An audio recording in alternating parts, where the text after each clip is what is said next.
মুসলমান ভাইরে আমার, আল্লাহ রাব্বুল আলামিন আমাদেরকেও সান্ত্বনা দিয়েছেন। আল্লাহ পাক আমাদেরকেও সাহস জুগিয়েছেন। ভালো করে শুনে রাখো, যারা আমি আল্লাহর পথে আহ্বান করবা, আমার দিকে ডাকবা, জুলুমের বিরুদ্ধে ডাকবা, তোমাদের সাথেও শত্রুতা হতে পারে, তোমাদের প্রতিও অন্যায় হতে পারে, অবিচার হতে পারে, জুলুম হতে পারে, কিন্তু জালেমদেরকে ভয় পাওয়ার কোনো কারণ নাই। আতাখশাউনাহুম ফাল্লাহু আহাক্কু আন তাখশাউহু ইন কুনতুম মুমিনিন। যদি তোমরা বিশ্বাসী হয়ে থাকো, তাদেরকে ভয় পেও না, বরং আমি আল্লাহকে ভয় করো।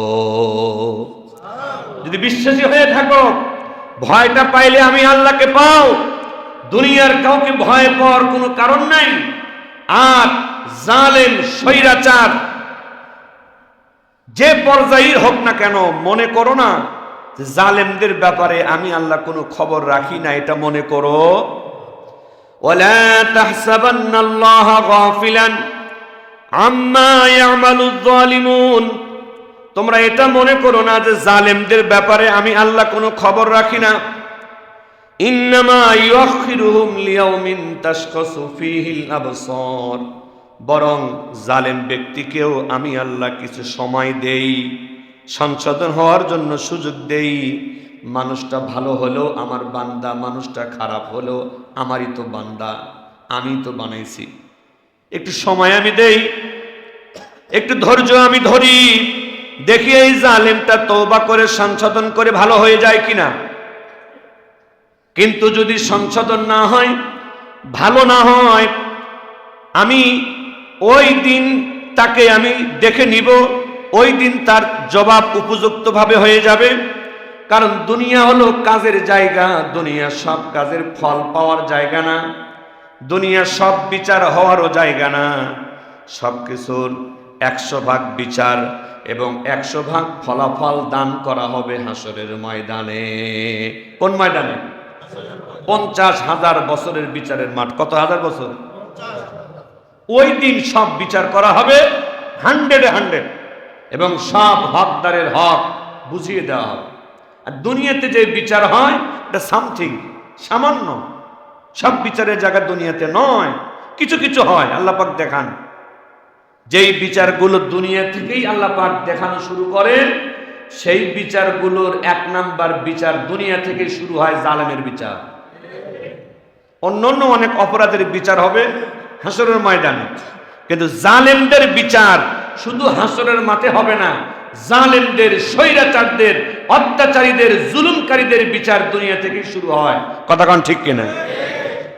আল্লাহ রাব্বুল আলামিন বলেন, কাল কিয়ামতের কঠিন ময়দানে জালেমদের চক্ষুগুলো চোখ থেকে বের হয়ে যাওয়ার মতো অবস্থা হবে। তাদের চোখগুলো আকাশের দিকে উঠে যাবে, নিজে নিজের দিকে তাকিয়ে দেখার মতো সুযোগ সময় তার হবে না। দৌড়াইতে থাকবে, দৌড়াইতে থাকবে, তাদের অন্তর হবে পেরেশান। কোথাও যেন কোনো সান্ত্বনা নাই, কোথাও যেন কোনো আশ্রয় নাই। পাগলের মতো যন্ত্রণা নিয়ে, কষ্ট নিয়ে দৌড়াতে থাকবে। আর হাসরের ময়দানের কঠিন বিচার, আর পাশেই এসে হাজির হয়ে যাবে জাহান্নাম। হাসরের ময়দানের পাশেই জাহান্নাম হাজির হয়ে যাবে। হাজার হাজার ফেরেশতা রশি দিয়ে জাহান্নামকে বেঁধে রাখবে, কিন্তু এমন অবস্থা হবে যে জাহান্নামকে ঠেকাতে পারবে না।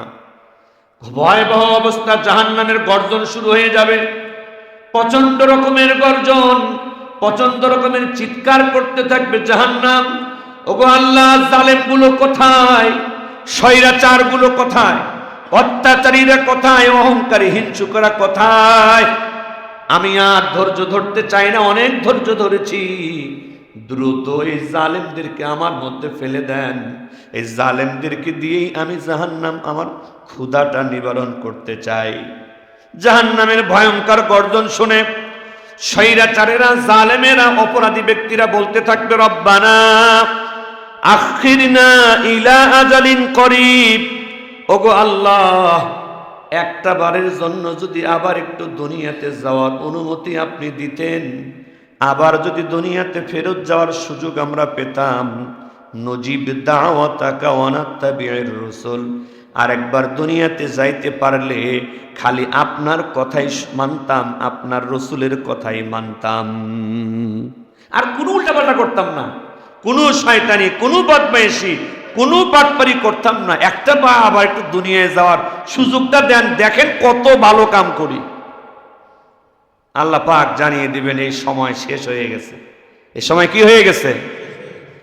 আজকে একের পর এক সরকার পরিবর্তন হয়, নেতার পরিবর্তন হয়, জালেমের চেহারার পরিবর্তন হয়, কিন্তু জুলুম বন্ধ হয় না।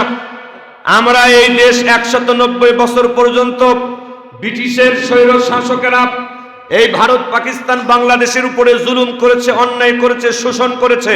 বাংলার জনগণ, পাকিস্তান, ভারতের জনগণ লড়াই করে, সংগ্রাম করে তাদেরকে এই দেশ থেকে তাড়িয়ে দিয়েছে। 1947 সালে ভারত, পাকিস্তান মুসলমান এবং হিন্দুদের ধর্মের ভিত্তিতে দুই ভাগ করে দেওয়া হলো। আমরা আশা করেছিলাম যে এখন মুসলমান নেতারা পাকিস্তানকে পরিচালনা করবে, আমাদের দেশের লোকেরা করবে, এখন তো আর ব্রিটিশ নাই, আমাদের উপরে জুলুম হবে না। কিন্তু 47 সাল থেকে 1971 সাল পর্যন্ত 23টা বছর পাকিস্তানে যারা শাসন করেছে তাদের নাম ছিল মুসলমানের নাম, তারা আমাদের দেশের মানুষই ছিল, কিন্তু 23 বছরও তারা আমাদের উপরে জুলুম, অত্যাচার, নির্যাতন বন্ধ করে নাই।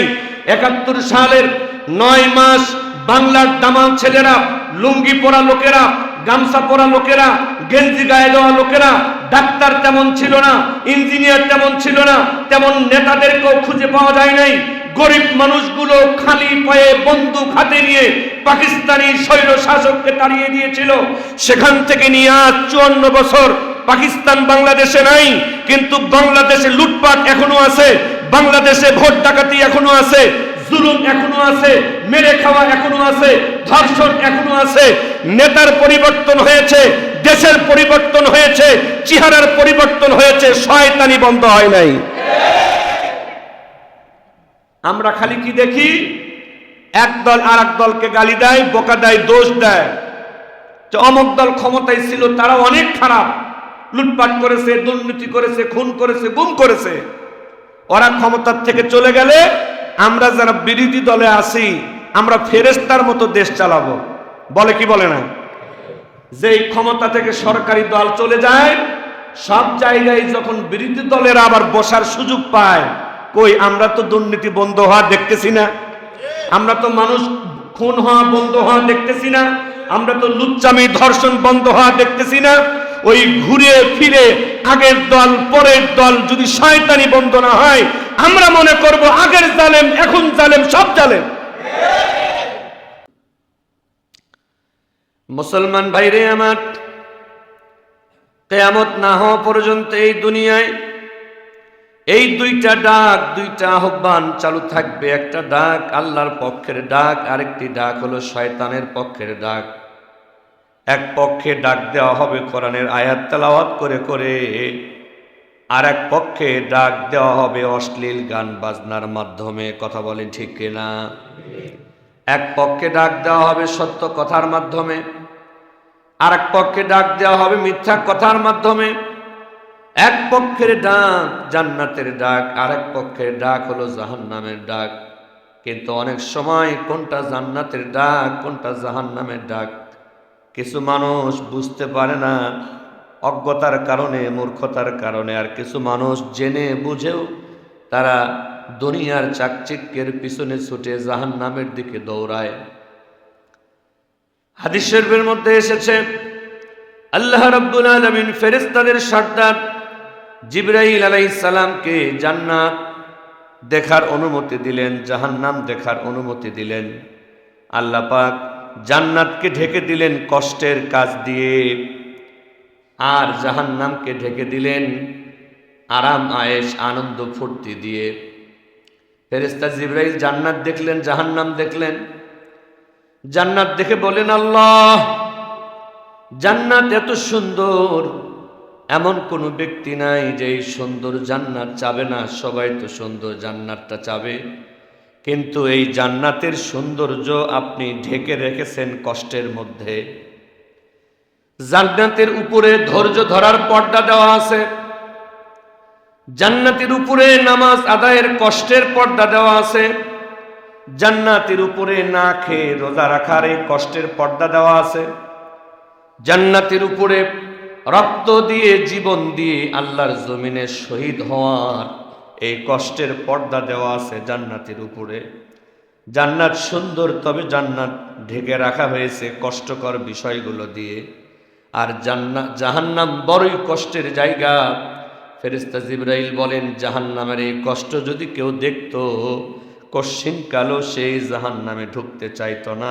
কিন্তু আল্লাহ, আপনি তো এই জাহান্নাম কষ্টের জায়গা হলেও জাহান্নামকে ঢেকে রেখেছেন আরাম আয়েশ দিয়ে।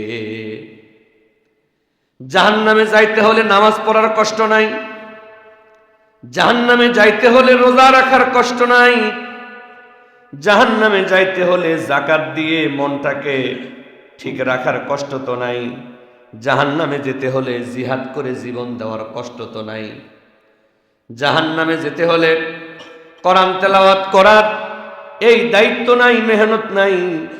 জাহান্নামে যেতে হলে গান বাজনা করেই যাওয়া যায়, জাহান্নামে যেতে হলে আনন্দ ফুর্তি করেই যাওয়া যায়, জাহান্নামে যেতে হলে মদ খেয়েই যাওয়া যায়, জাহান্নামে যেতে হলে জেনা ব্যভিচার করেই যাওয়া যায়, জাহান্নামে যেতে হলে লুটপাট করেই যাওয়া যায়, জাহান্নামে যেতে হলে মারামারি অত্যাচার লুটতারাজ করেই তো যাওয়া যায়।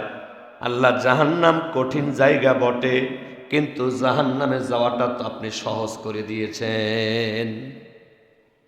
তো দুনিয়ার মানুষগুলো তারা তো সচক্ষে জান্নাত তো দেখে নাই, জাহান্নামও দেখে নাই। এরা তো আরামের কাজগুলো করে করে জাহান্নামের দিকেই এরা যাবে। অনেকেই ভালো মন্দের পার্থক্য চিন্তা করবে না। এই জন্য এই দুনিয়াদার লোকেরা, নবী করিম সাল্লাল্লাহু আলাইহি ওয়াসাল্লাম হাদিস শরীফের মধ্যে বলেন, মান আহাব্বা দুনিয়াহু আদাররা বিআখিরাতিহি, যে দুনিয়াকে ভালোবাসবে তার আখিরাত ক্ষতিগ্রস্ত হবে। অমান আহাব্বা আখিরাতাহু, যে দুনিয়াকে ভালোবাসবে তার আখিরাতটা নষ্ট হবে, আর যে আখিরাতকে ভালোবাসবে তার দুনিয়াটা নষ্ট হবে। ফাসিরু মা ইয়াবকা আলা মা ইয়াফনা, তোমরা ক্ষণস্থায়ী দুনিয়ার উপরে চিরস্থায়ী পরকালকে প্রাধান্য দাও। দুনিয়াকে যে ভালোবাসবে, মহব্বত করবে, আখিরাতকে ভালোবাসবে না, তার আখিরাত তো ক্ষতি হবেই। আর যে আখিরাতকে ভালোবাসবে, পরকালকে ভালোবাসবে, দুনিয়ার অনেক আরাম আয়াস আনন্দ ফুর্তি বাদ দেওয়ার দরকার হবে কি হবে না? দুনিয়াতে আরামে থাকবেন, আয়েশে থাকবেন, ফুর্তিতে থাকবেন, আবার পরকালও আরাম আয়েশে থাকবেন, এটা হতে পারে না। এক সময় ত্যাগ করতে হয়, আর এক সময় ভোগ করতে হয়। এক সময় ভোগ করতে হয়, আর এক সময় ত্যাগ করতে হয়। মুসলমানের দুনিয়া ভোগ করার দুনিয়া নয়, ত্যাগ করার দুনিয়া। মুসলমানের দুনিয়া অর্জন করার দুনিয়া নয়, বর্জন করার দুনিয়া। আর বেঈমান কাফের জালেমদের দুনিয়া, তারা এখানে ভোগ করবে, ভোগ করবে, আর মৃত্যুর পর থেকে তাদের ত্যাগ শুরু হবে একেবারে শূন্য।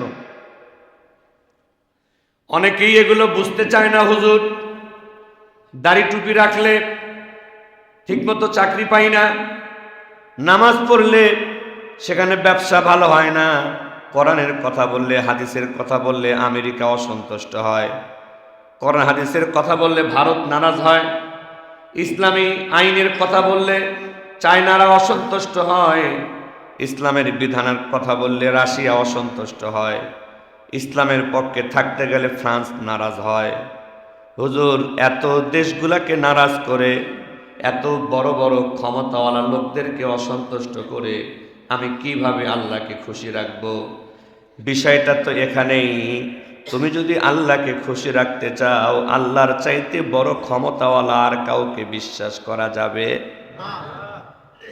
একদিকে তুমি বলবা আমি আল্লাহকে বিশ্বাস করি, আল্লাহর ক্ষমতাকে ভয় না পেয়ে ভারতের ক্ষমতাকে ভয় পাবা।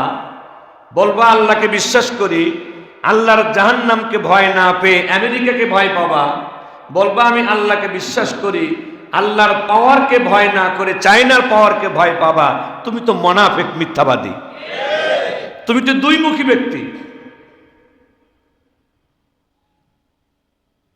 এজন্য দুইমুখী লোককে আমরাও ভালোবাসি না, মহব্বত করি না, যে আমার সাথেও মেশে আবার আমার দুশ্মনের সাথেও মেশে, যে আমার পক্ষেও কথা বলে আবার আমার দুশ্মনের পক্ষেও কথা বলে। এরকম মির্জাফর মার্কার লোককে আমরাও কিন্তু পছন্দ করি না। মুসলমান ভাইরে আমার, ইমানদার হিসাবে আল্লাহ তাআলার পক্ষে থাকা, ইমানদার হিসাবে আল্লাহর পক্ষে মানুষকে আহ্বান করা, ডাক দেওয়া, একজন মুসলমান হিসাবে ইসলামের দিকে মানুষকে আহ্বান করা, এটা আমার ঈমানি দায়িত্ব। এবং এই দায়িত্ব শুধুমাত্র আমি একা পালন করছি, এখন করছি তা নয়। একেবারে প্রথম মানুষ হযরতে আদম আলাইহিস সালাম থেকে শুরু করে সর্বশেষ এবং চূড়ান্ত নবী মুহাম্মদুর রাসূলুল্লাহ সাল্লাল্লাহু আলাইহি সাল্লাম পর্যন্ত 1,24,000 অথবা 2,24,000 নবী রাসূল আল্লাহ তাআলা পাঠিয়েছেন। আর প্রত্যেকটা নবী রাসূল, নবীদের নাম ভিন্ন হলেও তাদের কালেমার প্রথম অংশ কোনো ভিন্ন ছিল না। লা ইলাহা ইল্লাল্লাহ আদম শফিউল্লাহ, লা ইলাহা ইল্লাল্লাহ ইব্রাহিম খলিলুল্লাহ, লা ইলাহা ইল্লাল্লাহ মুসা কালিমুল্লাহ, লা ইলাহা ইল্লাল্লাহ ঈসা রূহুল্লাহ, লা ইলাহা ইল্লাল্লাহ মুহাম্মাদুর রাসূলুল্লাহ। নবীগণের নাম ভিন্ন হয়েছে, কিন্তু লা ইলাহা ইল্লাল্লাহর মধ্যে কোনো ভিন্ন কোনো যুগেই ছিল না, কোনো কালেই ছিল না। আল্লাহ তাআলার দিকে ডাকের ব্যাপারে কোন নবীর বক্তব্য আলাদা ছিল না। আল্লাহ রাব্বুল আলামিন আমাদের প্রিয় নবী মুহাম্মদুর রাসূলুল্লাহ সাল্লাল্লাহু আলাইহি সাল্লামকে নির্দেশ দিয়েছেন, ইয়া আইয়ুহার রাসূল, ওহে আমার সম্মানিত নবী, সম্মানিত রাসূল, বাল্লিগ, আমি আদেশ করছি আপনি প্রচার করেন, আপনি তাবলীগ করেন, আপনি দাওয়াত দেন। কিসের দাওয়াত? মা উনজিলা ইলাইকা মির রাব্বিক, আপনার পালনকর্তা আল্লাহর পক্ষ থেকে আপনার উপরে যত কিছু অবতীর্ণ হয়েছে আপনি সব কিছু মানুষের মধ্যে প্রচার করেন। এখানে নামাজের কথাও খালি বলেন নাই, রোজার কথাও খালি বলেন নাই, যাকাতের কথাও খালি বলেন নাই, বলেছেন আপনার আল্লাহর পক্ষ থেকে যত কিছু আপনার উপরে নাজিল হয়েছে সবকিছু আপনি প্রচার করেন, সবকিছু মানুষকে জানান। শুধু জানান তা নয়, স্বয়ং নবীজিকে এক ধরনের ধমকি দিয়েছেন আল্লাহ তাআলা। নিষ্পাপ রাসূল তার মহব্বতের পেয়ারা নবীকেও ধমকের স্বরে কথাটা বলেছেন, ওয়া ইল্লাম তাফআল ফামা বাল্লাগতা রিসালাতা, যদি আমি আল্লাহর পক্ষ থেকে অবতীর্ণ করা আমার সকল কথার প্রচার যদি আপনি না করেন, তাহলে আপনি আপনার নবুয়তের দায়িত্ব তো সঠিকভাবে পালন করলেন না। যদি সব কথা প্রচার না করেন আমি আল্লাহর সব কথা, তাহলে তো আপনাকে যে দায়িত্ব আমি দিয়েছিলাম নবীর দায়িত্ব, দায়িত্বই তো পালন হবে না। বলেছেন কে? আল্লাহ। স্বয়ং নবীজিকে সতর্ক করেছেন, আমার কোনো কথা বাদ দেওয়ার কোনো অধিকার আপনি নবীরও নাই, আমি যা বলেছি সব বলতে হবে। তবে আল্লাহ পাক জানেন, আল্লাহ পাকের সব কথা সব মানুষ হজম করতে, সব মানুষ সহ্য করতে পারবে না, সব মানুষ নিতে পারবে না। এজন্য শত্রুতার আশঙ্কা আছে, মারামারির আশঙ্কা আছে, ঝগড়া বিবাদের আশঙ্কা আছে। আল্লাহ পাক তার রসুলকে সান্ত্বনা দিলেন, একদিকে একটু ধমক দিলেন, আপনি কিন্তু আমার সব কথার প্রচার করবেন, আমি আল্লাহর একটা কথাও বাদ দিতে পারবেন না। যদি না প্রচার করেন আপনার দায়িত্ব কিন্তু সঠিকভাবে পালন হবে না। সতর্ক করলেন, একটু ধমকি দিলেন, আবার সান্ত্বনা দিলেন, নবী আমার সব কথা বলতে গেলে আপনার সাথে একদল মানুষ শত্রুতাও করবে, আপনার উপরে আঘাত করতে আসবে, আপনাকে ধ্বংস করে দেওয়ার চেষ্টা তারা করতে থাকবে। আল্লাহু ইয়াসিমুকা মিনান নাস, আমি আল্লাহ ওয়াদা দিলাম মানুষের সকল চক্রান্ত থেকে আমি আল্লাহ আপনাকে বাঁচায়া রাখবো। ওয়াল্লাহু ইয়াসিমুকা মিনান নাস, আপনাকে কোনো মানুষই ধ্বংস করতে পারবে না। আল্লাহ পাক এই কথা রক্ষা করেছেন কি করেন নাই? নবীজিকে কেউ হত্যা করেছে না স্বাভাবিক মৃত্যু হয়েছে? স্বাভাবিক।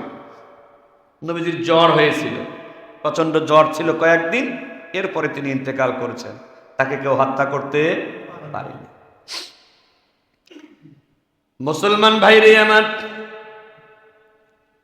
উম্মতের জন্য নবীজি বড় দয়াশীল ছিলেন, মায়াশীল ছিলেন। উম্মত যখন ঠিকমতো কথা শুনতো না, নবীজির সাথেও দুশমনি করত, আল্লাহর সাথেও দুশমনি করত, অন্যায় করত, অবিচার করত। নবীজি সবসময় চিন্তা করতেন, না জানি কখন আল্লাহর গজব এসে আমার উম্মত ধ্বংস হয়ে যায়। কারণ এর আগেও বহু জালেম সম্প্রদায়কে ধ্বংস করেছেন কে? ফেরাউনের সম্প্রদায়কে একেবারে পানিতে নাকানি চুবানি দিয়ে শেষ করে দিয়েছেন। আদ সামুদ সম্প্রদায়, আরো বহু সম্প্রদায় এই দুনিয়ার শক্তিশালী ছিল, যাদেরকে একেবারে ঝড় দিয়ে, তুফান দিয়ে, এমনকি লূত আলাইহিস সালামের সম্প্রদায়কে আল্লাহ পাক ফেরেশতা জিবরাইল পাঠিয়ে, ফেরেশতা জিবরাইলের কিন্তু 600 পাখা আছে। কত পাখা? 600 পাখা। যার দুইটা পাখা ব্যবহার করলে একটা পাখার মাথা থাকে আসমানে, আর একটা পাখার মাথা থাকে জমিনে। আল্লাহ পাক নির্দেশ দিয়েছিলেন, যাও, লূত নবীর সম্প্রদায় কোনো মতেই নবীর কথা শুনছে না, তার প্রতি জুলুম, অবিচার, অন্যায় চালাচ্ছে। অনেক চেষ্টা করা হয়েছে, তারা হেদায়েত গ্রহণ করছে না, তাদের আর বেঁচে থাকার মতো কোনো অধিকার নাই, সীমা একেবারে শেষ করে ফেলেছে, শের পড়ে গেছে। ফেরেশতা জিবরাইল আলাইহিস সালাম এসে তার একটা পাখার কিছু অংশ লূত আলাইহিস সালামের এলাকার লোকদের মাটির মধ্যে ঢুকিয়ে দিয়েছিলেন। পুরা এলাকাটা পাখার মধ্যে উঠিয়ে একেবারে আসমান পর্যন্ত তুলেছেন। লূত নবীর সম্প্রদায়ের চিৎকার, আর্তনাদ আসমানের ফেরেশতারা পর্যন্ত শুনতে পেরেছে। যখন উপরে তুলেছেন, সকলে তো চিৎকার করা শুরু করে দিয়েছে, আর্তনাদ করা শুরু করে দিয়েছে, বাঁচাও বাঁচাও বলতে শুরু করে দিয়েছে। একেবারে আসমান পর্যন্ত উঠিয়েছেন, আসমানের ফেরেশতা পর্যন্ত তাদের চিৎকার চেঁচামেচি শুনতে পেরেছে। ওই আসমান থেকে আবার পুরা লূত নবীর এলাকাকে উল্টায়া নিচে ফেলে দিয়েছেন জিবরাইল আলাইহিস সালাম। তাহলে কেমন অবস্থা হতে পারে? ছিন্ন বিচ্ছিন্ন হয়ে গেছে সবকিছু। বেশি ক্ষমতা দেখাতে হয়নি। মুসলমান ভাইরে আমার, নবীজি ভয় করতেন আমার উম্মতের জুলুমের কারণে আবার আল্লাহ পাক ওই রকম আযাব গজব দিয়ে সব শেষ করে দেন কিনা। সবসময় দোয়া করতেন, আল্লাহ আমার উম্মত যেন শেষ না হয়ে যায়। তাইফের ময়দানে স্বয়ং আল্লাহর রাসূলের শরীরের উপরে বৃষ্টির মতো পাথর ওরা নিক্ষেপ করেছিল। পবিত্র দেহ মোবারক থেকে গড়িয়ে গড়িয়ে রক্ত জমিনের দিকে আসতেছিল। নবীজি বারবার রক্তগুলো মুছতেছিলেন আর ভয় পাচ্ছিলেন, আমি নবীর পবিত্র রক্ত যদি এই মাটিতে পড়ে, এই মাটি ধ্বংস হয়ে যেতে পারে, এলাকা ধ্বংস হয়ে যেতে পারে। বারবার রক্ত মুছতেছিলেন। ফেরেশতাদের চোখের মধ্যে পর্যন্ত পানি। ফেরেশতা জিবরাইল এসে বললেন, নবীজি অনুমতি দেন, তাইফের দুই পাশে দুই পাহাড় এমন ভাবে চাপা দিব সব ধূলিসাৎ হয়ে যাবে, অথবা আপনি অনুমতি দিলে বাতাসের ফেরেশতারা পুরা এলাকায় এমন ঝড় তুফান শুরু করে দিবে, সব তছনছ হয়ে যাবে, অথবা আপনি অনুমতি দেন এই এলাকাকে উঠাইয়া পুরা সাগরের মধ্যে ফেলে দিয়ে আসা হবে, এদের নাম নিশানা চিহ্ন কোনো কিছুই বাকি থাকবে না। দয়ার নবী দোয়া করে, আল্লাহ আল্লাহুম্মা হাদি কওমি ফাইন্নাহুম লা ইয়ালামুন। ওগো আল্লাহ, আমার এলাকার লোকেরা বোঝে না, জানে না, আল্লাহ তুমি ওদেরকে ধ্বংস করে দিও না, বরং তুমি ওদেরকে হেদায়েত দিয়ে দাও। নবীজির এই উম্মতের প্রতি দরদের বিষয়টা আল্লাহ পাক জানতেন। নবীজির মনকে শান্ত করার জন্য কোরআনে আয়াত নাজিল করে দিলেন, ওমা কানাল্লাহু লিউআযিবাহুম ওয়া আনতা ফীহিম।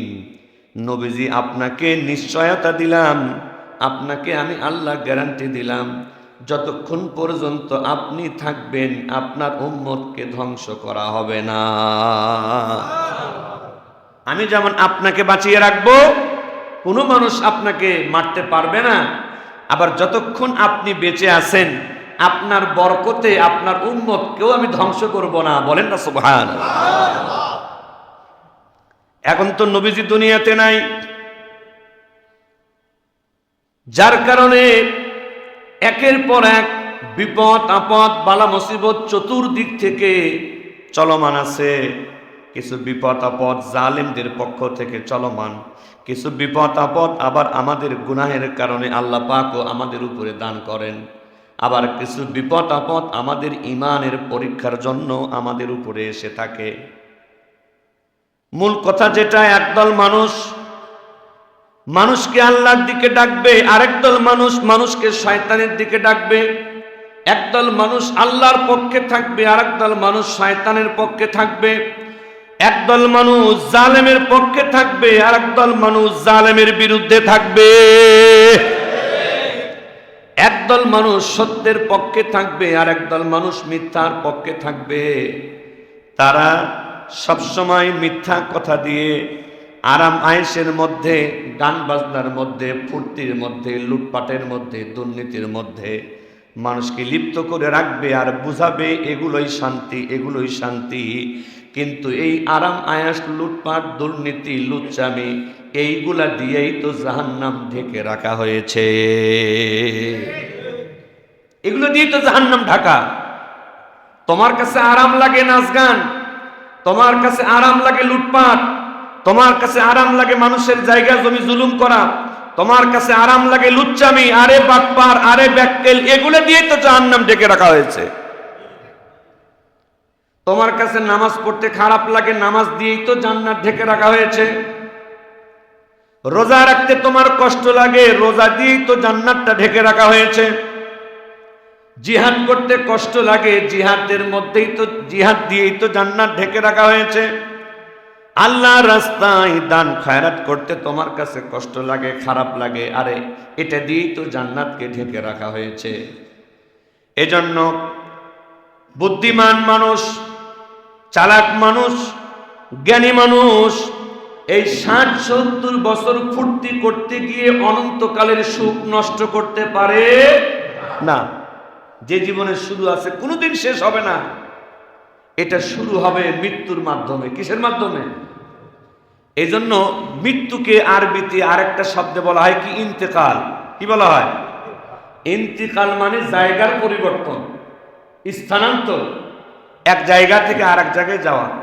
মৃত্যু মানে শেষ হয়ে যাওয়া না, মৃত্যু মানে নতুন আরেকটা জীবন শুরু হওয়া।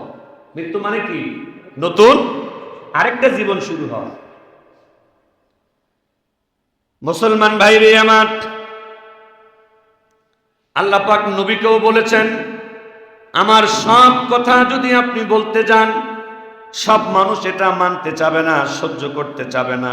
তারা আপনার সাথে শত্রুতা করবে, আপনার বিরুদ্ধে দাঁড়িয়ে যাবে। আমি আল্লাহ আপনার পক্ষে দাঁড়িয়ে যাব, আপনাকে তারা ধ্বংস করতে পারবে না। এখন নবীজি দুনিয়াতে না থাকলেও সত্যের পথের যে ডাক, নবীওয়ালা যে ডাক, এই ডাক আলেমদের মাধ্যমে দুনিয়াতে এখনো চালু আছে কি নাই?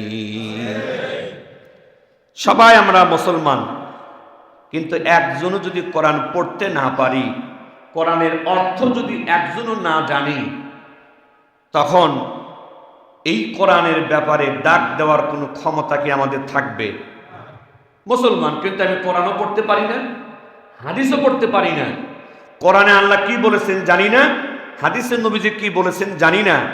এইরকম না জানা কোটি কোটি মুসলমান থাকলেও ইসলামের কি তেমন কোনো উপকার হবে? বরং শয়তানের ধোঁকায় পড়ে কোটি কোটি মুসলমানই একসময় ঈমান হারা হয়ে যাবে। তাহলে কোটি কোটি মুসলমানের মধ্যে দামি মুসলমান যেই মুসলমান কোরআন অর্থ সহ পড়তে জানে। কোটি কোটি মুসলমানের মধ্যে দামি মুসলমান তো সেই যে অর্থ সহ হাদিস শরীফ পড়তে জানে। এই জন্যই হাদিসের ভিতরে নবী করিম সাল্লাল্লাহু আলাইহি সাল্লাম বলেন, খায়রুকুম মান তাআল্লামাল কুরআন ওয়া আল্লামা। তোমাদের মধ্যে সব থেকে দামি হলো ওই ব্যক্তি যেই ব্যক্তি নিজে কোরআন শিক্ষা করে এবং অপরকে কোরআন শিক্ষা দেয়। বলেন না সুবহানাল্লাহ। আর আমরা মনে করি আমাদের মধ্যে সব থেকে দামি ওই ব্যক্তি যেই ব্যক্তি বড় ডাক্তার, আমাদের মধ্যে ওই ব্যক্তি সব থেকে বেশি দামি যে ব্যক্তি বড় ইঞ্জিনিয়ার। আর এই ইঞ্জিনিয়ার যত চুরি করে করুক তাও সে দামি, ডাক্তার যত কসাইগিরি করুক তারপরও সে দামি। আমরা মনে করি আমাদের মধ্যে ওই লোকটা বেশি দামি যেই লোকটা সরকারি দলের একজন চামচা। সরকারি দলের একজন চামচার দাম বিরোধী দলের এমপির চাইতেও বেশি হয়ে যায়। কথা কোন ঠিক কিনা? বিরোধী দলের এমপির কথাও পুলিশ শুনতে চায় না, কিন্তু সরকারি দলের চামচার কথাও শুনে। সেন্স, বিবেক, জ্ঞান ডাইভার্ট হয়ে গেছে, পরিবর্তন হয়ে গেছে। নবীজির ভাষায় দামি হলো ওই ব্যক্তি যে ব্যক্তি নিজেও কোরআন শেখে, অপরকে কোরআন শিক্ষা দেয়। আর আমাদের চিন্তা চেতনায় দামি হলো ওই ব্যক্তি যার যত টাকা পয়সা বেশি, যত বড় লুচ্চা হোক সমস্যা নাই, এটা আমাদের বুঝ। ওই ব্যক্তি বেশি দামি যার টাকা পয়সা সব থেকে বেশি, হে যত বড় লুচ্চা হোক তাও সমস্যা নেই। আমাদের বিবেচনায় দামি হলো ওই ব্যক্তি যে ব্যক্তি সরকারি দলের কোনো চামচা হতে পেরেছে। এই জন্য একের পর এক নেতা যায়, নেতা আসে, সরকার যায়, সরকার আসে, আমাদের জনগণের বিপদ দূর হয় না। প্রথম সমস্যা বুঝের সমস্যা। কিসের সমস্যা? বুঝের সমস্যা। মুসলমান ভাইরে আমার, আল্লাহ রাব্বুল আলামিন আমাদেরকেও সান্ত্বনা দিয়েছেন, আল্লাহ পাক আমাদেরকেও সাহস জুগিয়েছেন। ভালো করে শুনে রাখো, যারা আমি আল্লাহর পথে আহ্বান করবা, আমার দিকে ডাকবা, জুলুমের বিরুদ্ধে ডাকবা, তোমাদের সাথেও শত্রুতা হতে পারে, তোমাদের প্রতিও অন্যায় হতে পারে, অবিচার হতে পারে, জুলুম হতে পারে, কিন্তু জালেমদেরকে ভয় পাওয়ার কোনো কারণ নাই। আতাখশাউনাহুম ফাল্লাহু আহাক্কু আন তাখশাউহু ইন কুনতুম মুমিনিন। যদি তোমরা বিশ্বাসী হয়ে থাকো তাদেরকে ভয় পেও না, বরং আমি আল্লাহকে ভয় করো। যদি বিশ্বাসী হয়ে থাকো, ভয়টা পাইলে আমি আল্লাহকে পাও, দুনিয়ার কাউকে ভয় পাওয়ার কোনো কারণ নাই। আর জালেম, স্বৈরাচার যে পর্যায়ের হোক না কেন, মনে করো না যে জালেমদের ব্যাপারে আমি আল্লাহ কোনো খবর রাখি না, এটা মনে করো। ওয়ালা তাহসাবান্নাল্লাহা গাফিলান আম্মা ইয়ামালুয যালিমুন। তোমরা এটা মনে করো না যে জালেমদের ব্যাপারে আমি আল্লাহ কোনো খবর রাখি না। ইন্নামা ইউআখিরুহুম লিয়াউমিন তাশখাসু ফীহিল আবসার। বরং জালেম ব্যক্তিকেও আমি আল্লাহ কিছু সময় দেই, সংশোধন হওয়ার জন্য সুযোগ দেই। মানুষটা ভালো হলো আমার বান্দা, মানুষটা খারাপ হলো আমারই তো বান্দা, আমি তো বানাইছি। একটু সময় আমি দেই, একটু ধৈর্য আমি ধরি, দেখি এই জালেমটা তওবা করে সংশোধন করে ভালো হয়ে যায় কিনা।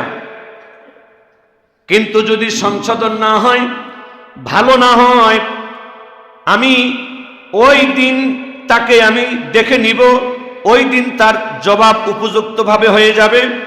কারণ দুনিয়া হলো কাজের জায়গা, দুনিয়া সব কাজের ফল পাওয়ার জায়গা না, দুনিয়া সব বিচার হওয়ারও জায়গা না। সব কিছুর 100% বিচার এবং 100% ফলাফল দান করা হবে হাসরের ময়দানে। কোন ময়দানে? 50,000 বছরের বিচারের মাঠ। কত হাজার বছর? ওই দিন সব বিচার করা হবে 100 এবং সব হকদারের হক বুঝিয়ে দেওয়া হবে। আর দুনিয়াতে যে বিচার হয় এটা সামথিং, সামান্য। সব বিচারের জায়গা দুনিয়াতে নয়, কিছু কিছু হয়। আল্লাহ পাক দেখান যেই বিচারগুলো দুনিয়া থেকেই আল্লাহ পাক দেখানো শুরু করেন, সেই বিচারগুলোর 1 নাম্বার বিচার দুনিয়া থেকে শুরু হয়, জালেমের বিচার। অন্যান্য অনেক অপরাধের বিচার হবে হাসরের ময়দানে, কিন্তু জালেমদের বিচার শুধু হাসরের মাঠে হবে না। জালেমদের, স্বৈরাচারদের, অত্যাচারীদের, জুলুমকারীদের বিচার দুনিয়া থেকে শুরু হয়। কথা কোন ঠিক কিনা? আল্লাহ রাব্বুল আলামিন বলেন, কাল কিয়ামতের কঠিন ময়দানে জালেমদের চক্ষুগুলো চোখ থেকে বের হয়ে যাওয়ার মতো অবস্থা হবে। তাদের চোখগুলো আকাশের দিকে উঠে যাবে, নিজের দিকে তাকিয়ে দেখার মতো সুযোগ সময় তার হবে না। দৌড়াইতে থাকবে, তাদের অন্তর হবে পেরেশান। কোথাও যেন কোনো সান্ত্বনা নাই, কোথাও যেন কোনো আশ্রয় নাই। পাগলের মতো যন্ত্রণা নিয়ে, কষ্ট নিয়ে দৌড়াতে থাকবে। আর হাসরের ময়দানের কঠিন বিচার, আর পাশেই এসে হাজির হয়ে যাবে জাহান্নাম। হাসরের ময়দানের পাশেই জাহান্নাম হাজির হয়ে যাবে। হাজার হাজার ফেরেশতা রশি দিয়ে জাহান্নামকে বেঁধে রাখবে, কিন্তু এমন অবস্থা হবে যে জাহান্নামকে ঠেকাতে পারবে না। ভয়াবহ অবস্থা, জাহান্নামের গর্জন শুরু হয়ে যাবে। প্রচন্ড রকমের গর্জন, প্রচন্ড রকমের চিৎকার করতে থাকবে জাহান্নাম। ওগো আল্লাহ, জালেমগুলো কোথায়? স্বৈরাচারগুলো কোথায়? অত্যাচারীরা কোথায়? অহংকারী হিংসুকরা কোথায়? আমি আর ধৈর্য ধরতে চাই না, অনেক ধৈর্য ধরেছি। দ্রুত এই জালেমদেরকে আমার মধ্যে ফেলে দেন। এই জালেমদেরকে দিয়েই আমি জাহান্নাম, আমার ক্ষুধাটা নিবারণ করতে চাই। জাহান্নামের ভয়ঙ্কর গর্জন শুনে স্বৈরাচারেরা, জালেমেরা, অপরাধী ব্যক্তিরা বলতে থাকবে, রব্বানা আখিরনা ইলা আজালিন করিব। ওগো আল্লাহ, একটা বারের জন্য যদি আবার একটু দুনিয়াতে যাওয়ার অনুমতি আপনি দিতেন, আবার যদি দুনিয়াতে ফেরত যাওয়ার সুযোগ আমরা পেতাম, নজিব দাওয়াতাকা ওয়া নাত্তাবিউর রাসূল, আর একবার দুনিয়াতে যাইতে পারলে খালি আপনার কথাই মানতাম, আপনার রসুলের কথাই মানতাম, আর কোনো উল্টাপাল্টা করতাম না, কোনো শয়তানি, কোনো বদমাইশি, কোনো বাটপারি করতাম না। একটা বা আবার একটু দুনিয়ায় যাওয়ার সুযোগটা দেন, দেখেন কত ভালো কাম করি। আল্লাহ পাক জানিয়ে দিবেন এই সময় শেষ হয়ে গেছে। এই সময় কি হয়ে গেছে? আজকে একের পর এক সরকার পরিবর্তন হয়, নেতার পরিবর্তন হয়, জালেমের চেহারার পরিবর্তন হয়, কিন্তু জুলুম বন্ধ হয় না। আমরা এই দেশ 190 বছর পর্যন্ত ব্রিটিশের স্বৈর শাসকেরা এই ভারত, পাকিস্তান, বাংলাদেশের উপরে জুলুম করেছে, অন্যায় করেছে, শোষণ করেছে। বাংলার জনগণ, পাকিস্তান, ভারতের জনগণ লড়াই করে, সংগ্রাম করে তাদেরকে এই দেশ থেকে তাড়িয়ে দিয়েছে। 1947 সালে ভারত, পাকিস্তান, মুসলমান এবং হিন্দুদের ধর্মের ভিত্তিতে দুই ভাগ করে দেওয়া হলো। আমরা আশা করেছিলাম যে এখন মুসলমান নেতারা পাকিস্তানকে পরিচালনা করবে, আমাদের দেশের লোকেরা করবে। এখন তো আর ব্রিটিশ নাই, আমাদের উপরে জুলুম হবে না। কিন্তু 47 সাল থেকে 1971 সাল পর্যন্ত 23টা বছর পাকিস্তানে যারা শাসন করেছে তাদের নাম ছিল মুসলমানের নাম, তারা আমাদের দেশের মানুষই ছিল। কিন্তু 23 বছরও তারা আমাদের উপরে জুলুম, অত্যাচার, নির্যাতন বন্ধ করে নাই। 71 সালের 9 মাস বাংলার দামাল ছেলেরা, লুঙ্গি পরা লোকেরা, গামছা পরা লোকেরা, গেঞ্জি গায়ে দেওয়া লোকেরা, ডাক্তার তেমন ছিল না, ইঞ্জিনিয়ার তেমন ছিল না, তেমন নেতাদেরকেও খুঁজে পাওয়া যায় নাই। গরিব মানুষগুলো খালি পায়ে বন্দুক হাতে নিয়ে পাকিস্তানি স্বৈর শাসককে তাড়িয়ে দিয়েছিল। সেখান থেকে নিয়ে আজ 54 বছর পাকিস্তান বাংলাদেশে নাই, কিন্তু বাংলাদেশে লুটপাট এখনো আছে, বাংলাদেশে ভোট ডাকাতি এখনো আছে, জুলুম এখনো আছে, মেরে খাওয়া এখনো আছে, ধর্ষণ এখনো আছে। নেতার পরিবর্তন হয়েছে, দেশের পরিবর্তন হয়েছে, চেহারার পরিবর্তন হয়েছে, শয়তানি বন্ধ হয় নাই। আমরা খালি কি দেখি? এক দল আর এক দলকে গালি দেয়, বোকা দেয়, দোষ দেয় যে অমুক দল ক্ষমতায় ছিল, তারা অনেক খারাপ, লুটপাট করেছে, দুর্নীতি করেছে, খুন করেছে, গুম করেছে। ওরা ক্ষমতার থেকে চলে গেলে আমরা যারা বিরোধী দলে আছি, আমরা ফেরেশতার মতো দেশ চালাবো, বলে কি বলে না? যেই ক্ষমতা থেকে সরকারি দল চলে যায়, সব জায়গায় যখন বিরোধী দলের আবার বসার সুযোগ পায়, কই আমরা তো দুর্নীতি বন্ধ হওয়া দেখতেছি না, আমরা তো মানুষ খুন হওয়া বন্ধ হওয়া দেখতেছি না, আমরা তো লুচ্চামি, ধর্ষণ বন্ধ হওয়া দেখতেছি না। ওই ঘুরে ফিরে আগের দল পরের দল যদি শয়তানি বন্ধ না হয়, আমরা মনে করব আগের জালেম, এখন জালেম, সব জালেম। এই জালেম, এই জুলুম, এই স্বৈরাচারী বাংলার মানুষ আর দেখতে। এই উসমান হাদির মতো ব্যক্তিরা, মিডল ক্লাসের গরিব ঘরের সন্তানেরা, এরা আমাদেরকে স্বপ্ন দেখিয়েছে। হাসনাত আব্দুল্লাহরা স্বপ্ন দেখিয়েছে, বাংলাদেশের আলেমরা স্বপ্ন দেখিয়েছে, জীবন দিয়েছেন, রক্ত দিয়েছেন, জেল খেটেছেন।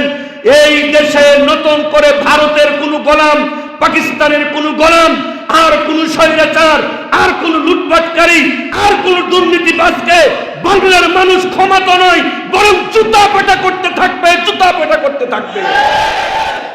যেখানেই দেখবেন জালেম, সেখানেই জবাব দেওয়া হবে। কথা বলেন ঠিক কিনা? যদি সবাই মিলে জালেমদেরকে জবাব না দেন, দুর্নীতিবাজদেরকে জবাব না দেন, উসমান হাদির মতো দেশপ্রেমিক, ইসলাম প্রেমিক এমন সন্তানদের জীবন যাইতে থাকবে। কথা বলে ঠিক কিনা? আমরা আর দেশপ্রেমিক কোন সন্তানকে হারাতে। আর ভালো করে মনে রাখবেন, পাকিস্তান তো শত শত মাইল দূরে, নতুন করে আমাদের উপরে আক্রমণ করে হামলা করে পাকিস্তানের আমাদেরকে দখল করতে, আমাদের দখল করতে পারে আমাদের পাশের 3 দিক থেকে ঘেরাও দেওয়া ভারত। ওই দেশ স্বাধীনের পর থেকে নিয়ে এ পর্যন্ত স্বাধীনতা যুদ্ধে তারা যতটুকু সহযোগিতা করেছে, নিজেদের স্বার্থেই সহযোগিতা করেছে। সাদেক হোসেন খোকা ঢাকার সফল মেয়র ছিলেন, তার ছেলে ব্যারিস্টার ইঞ্জিনিয়ার ইশরাক গতকালকে পরশুদিনও তিনি বক্তব্য দিয়েছেন। তার বাবা খুব দেশপ্রেমিক লোক ছিলেন, সাদেক হোসেন খোকা বীর মুক্তিযোদ্ধা ছিলেন। ইঞ্জিনিয়ার ইশরাক বলেছেন যে ভারত 71 সালে আমাদেরকে সহযোগিতা করেছে আমাদের স্বার্থে না, ভারত নিজের স্বার্থে সহযোগিতা করেছে। কিন্তু 71 সালের পর থেকে নিয়ে আজ 54 বছর এই ভারত আমাদেরকে ভাতে মারতে চায়, পানিতে মারতে চায়। ভাতে কিভাবে মারে? যখন তখন চাউল রপ্তানি করা বন্ধ করে দিয়ে চাউলের দাম বেড়ে দেয়, পেঁয়াজ দেওয়া বন্ধ করে দিয়ে পেঁয়াজের দাম বেড়ে দেয়, ফারাক্কায় বাঁধ দিয়ে, বিভিন্ন নদীর উপরে বাঁধ দিয়ে বাংলাদেশে পানি ঢোকা বন্ধ করতেছে কোন দেশ? বাংলাদেশের মানুষকে সীমান্তে গুলি করে করে হত্যা করতেছে কোন দেশ? বাংলাদেশের যেই সরকার ক্ষমতায় থাকে এই সরকারকে গোলাম বানিয়ে রাখে কোন দেশ? একের পর এক আমাদের সামনে পরিষ্কার হয়ে গেছে, আমাদের এখন একমাত্র শত্রুর নাম হলো ভারত। এই ভারত যদি বিগত স্বৈরাচারী সরকারকে সহযোগিতা না করত, 5 বছর পর পর হয়তো একবার আওয়ামী লীগ আসতো, বিএনপি আসতো, অথবা অন্য দল আসতো। এইভাবে 15 বছর 16 বছর এত জুলুম ভারত সহযোগিতা না করলে আওয়ামী লীগ করতে পারত না। আর ভারতের কথা মতো আওয়ামী লীগ 15 বছর অত্যাচার না করলে আওয়ামী লীগকেও আজকে বাংলাদেশ ছেড়ে ভারতে যেতে হতো না। যারা যাদের হয়ে কাজ করেছে তারা সেখানেই লাফ দিয়ে পড়েছে। এই জন্য যেই দলই করেন পরিষ্কার করে মনে রাখবেন, সবার আগে আমার বাংলাদেশ, সবার আগে আমার দেশপ্রেম। আমি মুসলমান, সবার আগে আমার ইসলাম। বাংলাদেশের মানুষ ভারতেরও দালাল হবে না, পাকিস্তানেরও দালাল হবে না, আমেরিকারও দালাল হবে না, চায়নারও দালাল হবে না। দেশ প্রেমিক হবে দেশের দালাল, ইসলাম প্রেমিক হবে ইসলামের দালাল। আমরা দেশ প্রেমিক এবং ইসলাম প্রেমিক ছিলাম, আছি, দেশ প্রেমিক ইসলাম প্রেমিক থাকতে চাই। পাকিস্তানের দালালদের কথা আমরা শুনতে চাই না, ভারতের দালালদের কথা আমরা শুনতে চাই না, আমেরিকার দালালদের কথা আমরা শুনতে চাই না, চায়নার দালালদের কথাও শুনতে চাই না। দেশ প্রেমিক কোন সন্তান তার দেশকে অন্য দেশের হাতে তুলে দিতে পারে না, পারে না, পারে না। জীবন চলে যেতে পারে, রক্ত ঝরতে পারে, হাত পাও নাই হতে পারে।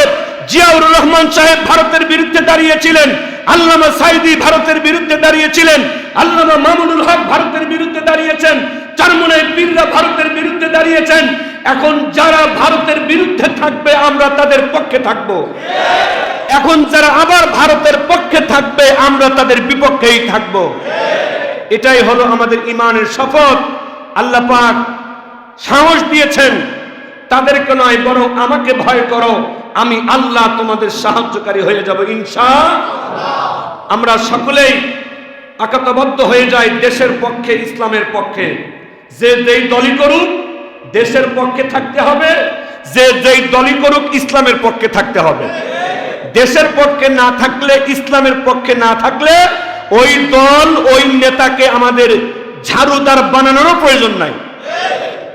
আল্লাহ পাক আমাদের সকলকে সঠিকটা বুঝে সেই অনুযায়ী দেশপ্রেম নিয়ে, ইসলাম প্রেম নিয়ে চলার তৌফিক দিন। সকল বলি আমিন।